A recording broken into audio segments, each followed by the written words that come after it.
Do you think there's ever a time when parents should apologize to their kids? Well, I'm Jackie Bruton, and I go into middle and high schools and talk to teenagers about love, sex, and relationships. And let me tell you what I hear from teenagers. They say you could get a lot of points from them if you would just admit when you're wrong.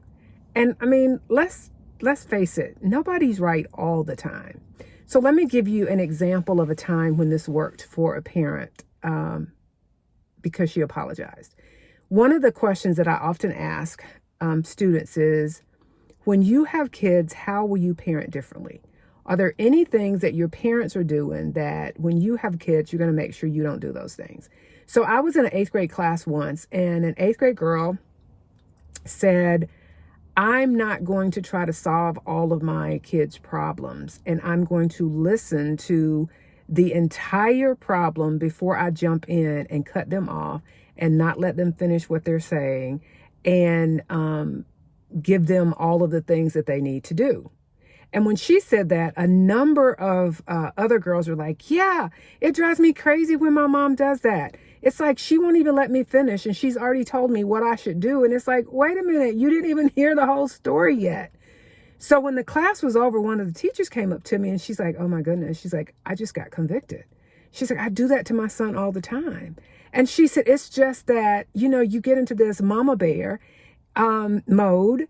And when they start to tell you about a problem, like, you automatically say, oh, if you do this, like, you can fix it. She's like, I wonder if my son feels the same way.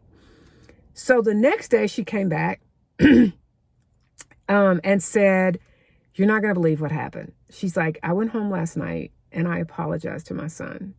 And I said, hey, the girls in class were talking about things that their parents did that drove them crazy today. And I recognized myself in what they were saying. And I realized that I do that to you, that I sometimes don't let you finish what you're trying to tell me. And I just jump in with the solution before I've heard the entire problem. And I'm sorry.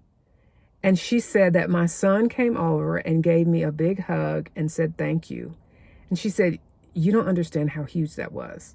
She's like, my son is, I think she said he was 17 years old. And she said, he never hugs me. She's like, he has not wanted to hug me in a couple years. She's like, he's just in this, I'm too grown to be hugged. And she said, it just did something to my heart for him to come over and hug me. And that just showed me how much he appreciated the fact that I apologized.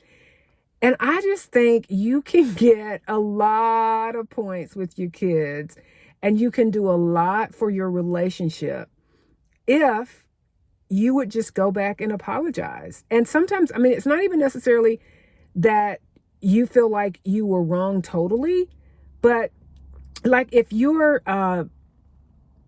complaining about them not doing something they should have done, and maybe you get a little like overly hyped while you're complaining, and it sounds a lot like screaming and yelling. That happens. And if you would go back to him the next day and say, you know what, I just wanted to apologize with how I handled that yesterday. Excuse me, how I handled that yesterday. And I probably could have been a little calmer when I was talking to you about what I was upset about. Just simple stuff like that. You could get a lot of points with kids if you would just apologize. Just something to consider. Until next time.